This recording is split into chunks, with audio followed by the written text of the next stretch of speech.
దేవునికి స్తోత్రం. హల్లెలూయా.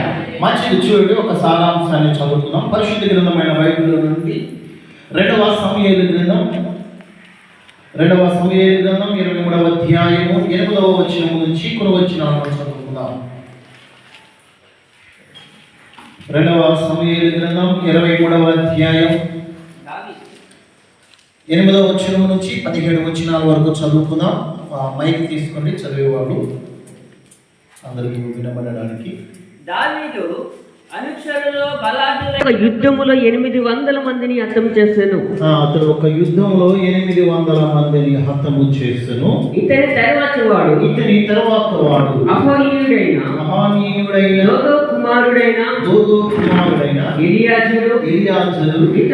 ఇతడు దావీదు ముగ్గురు బలాఢ్యులలో ఒకడు. యుద్ధమునకు కూడి వచ్చిన ఫిలిష్తీయులు ఇశ్రాయేలును తిరస్కరించి ఢీకొని వచ్చినప్పుడు ఇశ్రాయేలీయులు వెళ్ళిపోగా ఇతడు లేచి చెయ్యి తిమ్మిరుకొని కత్తి దానికి అంటుకొని పోవు వరకు ఫిలిష్తీయులను హతము చేయుచు వచ్చెను. ఆ దినమున యెహోవా ఇశ్రాయేలుకు గొప్ప రక్షణ కలుగజేసెను. దోపుడు సొమ్ము పట్టుకొనుటకు మాత్రము జనులు అతని వెనుక వచ్చిరి. ఇతని తర్వాత వారు ఎవరనగా అరాయిలకు ఆగే కుమారుడైన షమా. ఫిలిష్తీయులు అలెగ్జాందరు చేతిలో గుంపు కూడగా జనులు ఫిలిష్తీయుల ఎదుట నిలవలేక పారిపోయిరి. అప్పుడు ఇతడు అతని చేరి మధ్యలో నిలిచి ఫిలిష్తీయులు దాని మీదకి రాకుండా వారిని వెళ్ళగొట్టి వారిని హతము చేయడం వలన యెహోవా ఇశ్రాయేలుకు గొప్ప రక్షణ కలుగజేసెను. మరియు 30 మంది అధిపతులలో శ్రేష్ఠులైన ముగ్గురు కోతకాలమున అదుల్లాము గుహలోనున్న దావీదు నదికి వచ్చినప్పుడు ఫిలిష్తీయులు రెపాయిము లోయలో దండు దిగి ఉన్నది. దావీదు దుర్గములో నుండెను. ఫిలిష్తీయుల దండు కావలివారు బెత్లెహేములో ఉండేది. దావీదు బెత్లెహేము గవిని దగ్గరనున్న బావి నీళ్లు ఎవడైనా నాకు తెచ్చి ఇచ్చిన యెడల ఎంతో సంతోషించదనని అధికారితో పలకగా ప్రాణమునకు తెగించి పోయి తెచ్చిన వారి చేతి నీళ్లు త్రాగుదునా అని చెప్పి త్రాగనులకునేను. ఆ ముగ్గురు బలాఢ్యులు ఈ కార్యములు చేసేది. దేవునికి స్తోత్రం. హల్లెలూయా, హల్లెలూయా. చదువుతున్నటువంటి వాక్య సారాంశం మొత్తాన్ని మనం యోచన చేసినట్లయితే ముగ్గురు బలాఢ్యులు కనబడుతున్నారు. ఎంతమంది కనబడుతున్నారండి? ముగ్గురు బలాఢ్యులు కనబడుతున్నారు. ఎవరయ్యా ముగ్గురు బలాఢ్యులు? దేనికి సాదృశ్యమయ్యా అంటే ఒకరు లేచి, ఇంకొకరు నిలిచి, ఇంకొకరు ఏం చేశారు అంటే దారి చేసుకుని. ఏం చేశారు? లేచారు, నిలిచారు, దారి చేసుకున్నారు. మన సేవ పరిచర్యలో దేవుని పరిచర్య కొరకు లేచి మనము నిలబడాలి. ఏం చేయాలి? మనకు మనమే లేవాలి. అర్థమవుతుందని నేను చెప్పేటువంటి మాట. మనకు మనమే లేవాలి. ఎవరో వస్తారు నన్ను లేపుతారేమో, ఎవరో వస్తారు నన్ను తీసుకెళ్తారేమో, ఎవరో వస్తారు నన్ను ముంచేపెట్టి గౌరవిస్తారేమో అని మనం ఎప్పుడు కూడా చూడకూడదు. సేవా పరిచర్యలో ఏమి చేయాలి అంటే మనకు మనమే లేవాలి. మనకు మనమే లేవాలి. లేచి ఏం చేయాలి అంటే ఎవరి కోసం లేవాలయ్యా, దేనికోసం లేవాలయ్యా అంటే మనము లేవవలసినటువంటి దానిలో ఒకటి రక్షణ కొరకు లేవాలి, ప్రార్థన చేయడానికి లేవాలి, సోమరితనం నుండి లేవాలి, సేవ కొరకు లేవాలి. చెప్పండి ఒకసారి. వేటి కొరకు లేవాలి? రక్షణ కొరకు లేవాలి. రెండవది ప్రార్థన చేయడానికి లేవాలి. మూడవది సోమరితనం విడవడానికి లేవాలి. నాలుగవది సేవ చేయడానికి లేవాలి. అది ఏ సేవ అయినా కావచ్చు. దేవుని పరిచర్యలో పరిచారకుడిగా కావచ్చు, లేకపోతే బోధకుడిగా కావచ్చు, లేకపోతే దేవుని మందిరములో సేవ చేసిన దానికైనా కావచ్చు, లేకపోతే దైవజనుడికి సహకారికైనా కావచ్చు, మనమే లేచి నిలబడాలి. దేవుడికి స్తోత్రం. హల్లెలూయా, హల్లెలూయా. రక్షణ కొరకు మనమే లేవాలి. ఏం చేయాలి? మన రక్షణ కొరకు మనమే లేవాలి. ఎవరో వచ్చి మనకు రక్షణ ఎవరు? అయ్యా నీ రక్షణ వస్తుంది రారా పిలవరు. బెతెస్దా కోనేరు దగ్గర ఉన్నటువంటి కృష్ణుడు యేసు ప్రభు వారు వచ్చి ఆయన అడుగుతున్నాయా, నీకు స్వస్థపడబోతున్నావా అని అడుగుతుంటే ఆయన ఏమంటాడు చెప్పాలి, ఏమన్నారు అన్నాడా? నన్నెవరు తీసుకెళ్ళట్లేదు అన్నాడు. పక్షవాయువు కలిగిన వాడు, నేను పక్షవాయువు కలిగిన వాడిని కదా, కృష్ణుడు పక్షవాయువు కలిగినటువంటి వాడిని కదా, నన్ను ఎవరు కూడా తీసుకెళ్ళట్లేదుగా. ఆ దేవదూతలు తెచ్చి నీళ్లు కదిలించినప్పుడు మొదటిగా ఎవరైతే వెళ్తారో వారు స్వస్థ పొందుకుంటారు కాబట్టి నన్ను ఎవరు తీసుకెళ్ళట్లేదు కాబట్టి నేను ఇక్కడే. ఆయన అంటున్నాడు, నువ్వు లేచి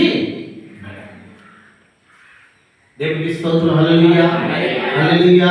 ఏమంటే ఎవరో వస్తారని చూస్తున్నానండి అందుకే నేను కూర్చున్నానంటే కాదు, ఎవరో రావడం కాదు, మనమే వెళ్ళాలి. ఏం చేయాలి?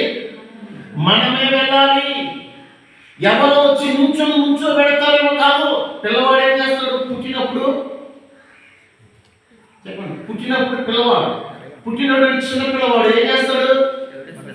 ఏడుస్తాడు. తదుపరి మనం నేర్పిస్తామా? బోర్లు పడతాం, వాడే బోర్లు పడతాం.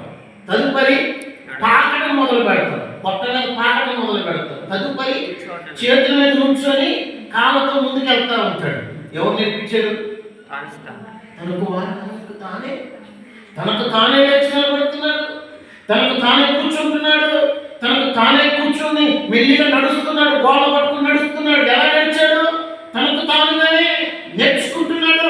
మనము కూడా సేవా పరిచర్యలో మన రక్షణ కొరకు మనమే లేవాలి. మన యొక్క ప్రార్థన చేయడానికి మనమే లేచి ప్రార్థన చేయాలి. దేవుని స్తోత్రం. హల్లెలూయా. చూడండి, ఆదికాండ గ్రంథం 2వ అధ్యాయం 1వ వచనం. అబ్రహాము దేవుని మాటను విని నడుస్తున్నాడు. ఆ సారాంశాన్ని మనం గమనం చేసినట్లయితే, నీవు లేచి నీ దేశము నుండి, నీ బంధువుల యొద్ద నుండి, నీ తండ్రి ఇంటి నుండి బయలుదేరి నేను నీకు చూపించు దేశమునకు వెళ్ళుము. ఏమంటే నా బంధువులు ఎక్కడే ఉంటారని నేను ఎక్కడే ఉంటాను, నేను ఎక్కడే సేవ చేస్తాను. ఏమంటే మాకు తెలిసిన వాళ్ళందరూ ఎక్కడే ఉన్నారని నేను ఎక్కడే ఉంటాను. కుదరదు. దేవుడు పిలిచినప్పుడు నువ్వు ఎప్పుడైతే దేవుడు మాట పట్టుకుని నడుస్తావో దేవుడు ఉన్నత స్థితిలోనికి నడిపిస్తాడు. దేవుడికి స్తోత్రించాడు. భయాందోళనలో ఉన్నామేమో, నిరాశ నిస్పృహలో ఉన్నామేమో, లేకపోతే అబ్రహాము వలె కుటుంబము లేదు, గర్భము లేదు, కుటుంబం ఉంది కానీ గర్భము లేదు, పిల్లలు లేదు, సంతానం లేదని నిరాశలో పడిపోయి నేను ఇక్కడే ఉంటాను అనుకుంటున్నామేమో కాదు. దేవుని పరిచర్య కొరకు లేచి పరుగెత్తాలి. దేవునికి స్తోత్రం. హల్లెలూయా హల్లెలూయా. తర్వాత మన సోమరితనం నుండి మనమే లేవాలి. అక్కడ అంటున్నాడు సామెతల గ్రంథంలో అంటాడు 6వ అధ్యాయం 9వ వచనంలో ఏమంటాడో చూడండి. సోమరి చీమల యొద్దకు వెళ్ళు, నాయకుడు లేడు, ఎవరు లేరు, కానీ అవి ఒక క్రమము కలిగి నడుస్తున్నాయి. వారి వెనకాల వచ్చి వారికి క్రమాన్ని చూపిస్తున్నాయి. ప్రియమైన దేవుడి సంఘమా, దేవుడి బిడ్డలారా, ఈ రోజున ఈ ఉదయకాల సమయంలో దేవుడు నాకు చెప్పినటువంటి మనసులో ఉంచినటువంటి వాక్య పరిచర్య భాగం మనకు మనమే లేచి నిలబడాలి. మనకు మనమే దారి చేసుకుని మనం చదువుకునే సారాంశంలో ఏమని చదివాం? వారికి వారే లేచారు, వారికి వారే దారి చేసుకున్నారంట, వారికి వారే వెళ్ళారంట, తెచ్చుకున్నారు. ఇంకొక మాట మనకు కనబడుతూ ఉంది. ఏమనంటే చివరి మాట చెప్పి ముగిస్తాను. చూడండి, 2వ సమూయేలు గ్రంథం 23వ అధ్యాయము 16వ వచనం చదవండి. ఆ ముగ్గురు ఫిలిష్తీయుల దండలు కావలి వారిని ఓడించి దారి చేసుకొని పోయి బెత్లెహేము గవని దగ్గరనున్న బావిని చేడి దావీదును గుర్తి తీసుకొని వచ్చింది. దేవుడికి స్తోత్రం. ఏం చేశాడు? వారికి వారే దారి చేసుకుని వెళ్ళారు. ఫిలిష్తీయులకు మాట ముందు వారిని మనం చదువుకున్నాం. వారికి వారే లేచి నిలబడ్డారు. అరచంద్ర చెరువు మధ్యలో వారే లేచి ఫిలిష్తీయులను తరిమివేశారు. తరిమివేసిన తర్వాత ఇదంతా మేమే చేశామని చెప్పి తర్వాత ఇశ్రాయేలు వచ్చి ఏం చేస్తారంట? దోచుకుంటారు. కొంతమంది అలాగే ఉంటారు కదా, సేవ చేసి మంచి సంఘం తయారు చేయాలి, ఇదంతా నేనే నీకు ఇచ్చింది వెళ్ళు అనేవాళ్ళు లేరా? ఉన్నారు. వాళ్ళు ఎందుకు వచ్చారయ్యా అంటే, ఎందుకు వచ్చారు? గౌరవం కోసం వచ్చారు, దోచుకోవడానికి వచ్చారు, విశ్వాసం దోచుకోవడానికి వచ్చారు, ఆత్మలను దోచుకోవడానికి వచ్చారు. కానీ మనం దోచుకోకూడదు దేవుడికి పరిచయం. దేవుడికి స్తోత్రం, హల్లెలూయా. మనం చేసుకోవాలి. కొంతమంది ఒక పాస్టర్ గారు ఉన్నారు, అయ్యా స్థలం ఉంది పరిచర్య చేసుకోవడానికి, మందిరం కట్టాం, సేవ చేస్తావా అంటే, ఏమన్నా ఎంతమంది ఉంటారు? ఒక 50 మంది ఉంటారు విశ్వాసులు. ఎవరు ఉన్నాయా? నువ్వు తయారు చేసుకోవాలి. ఇప్పుడే నేను చేయలేను అంటే 50 మంది విశ్వాసులు ఉంటే సంఘం నడిపిస్తావా? లేకపోతే నీకు నువ్వు కష్టపడలేవా? ఇంటనే మన సేవ పరిచర్య. అందుకని దేవుని యొక్క వాక్యం ఉంటుంది, మనకు మనమే లేచి నిలబడి కష్టపడాలి సేవ పరిచర్య. ఎప్పుడైతే మనకు మనముగానే చేసుకుంటామో అది మనకు నిలబడుతుంది, అది మనమే. దేవుడికి స్తోత్రం, హల్లెలూయా, హల్లెలూయా. కుష్ఠరోగులు ఉన్నారు, నేను ముందుకు మీకు ఆ వాక్యాన్ని చూపించట్లేదు. కుష్ఠరోగులు ఉన్నారు, కుష్ఠ రోగం కలిగినటువంటి వారు, కుష్ఠ వ్యాధి కలిగినటువంటి వారు ఏం చేశారు అంటే, పదండి ఊరు గవిని దగ్గరికి వెళ్దాం.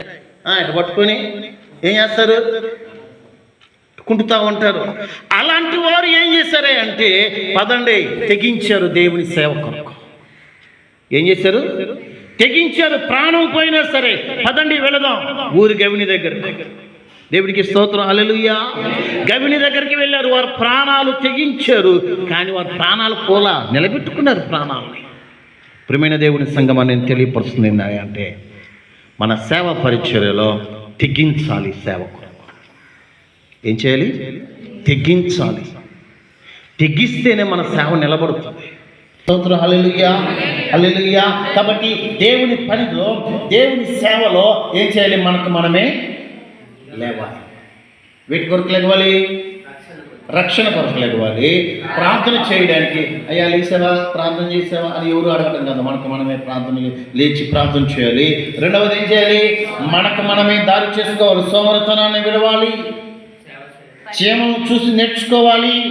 మూడవదిగా సేవ చేయడానికి నిలబడాలి. దేవునికి స్తోత్రం, హల్లెలూయా, హల్లెలూయా. తదుపరి మనకు మనమే లేచి యుద్ధం చేయాలి. సేవ ఈ ఉదయకాల సమయంలో దేవుని దైవ ధ్యానంగా, డివోషన్గా అంటున్నాడు దేవుడు ఈ రోజున మనతో, నీకు నువ్వు లే. ఎవరో వచ్చి లేపుతారు, తీసుకెళ్తారని నువ్వు చూడవద్దు. నీకు నువ్వు నిలబడు. ఎవరో వచ్చి నన్ను నిలబెడతారు, నన్ను అప్పుడు చూద్దాం కాదు, వద్దు. మనకు మనం లేచి నిలబడతాం. మనకు మనం దారి చేసుకున్నాం. సేవలో ఎలా వెళ్ళాలో, సేవ పరిచయం ఎలా చేయాలో, ఎక్కడికి వెళ్ళి మన సేవ చేయాలి అంటే, మన ఈ రెప్లికేషన్ యొక్క ముఖ్య ఉద్దేశం కూడా ఏంటి అంటే, ఎక్కడైతే సంఘాలు ఉండవో, ఎక్కడైతే దేవుడి పరిచర్య ఉండదో ఆ ప్రాంతాలలోనికి వెళ్ళి సేవను చేయాలనేటువంటి ఉద్దేశం. ఆమేన్.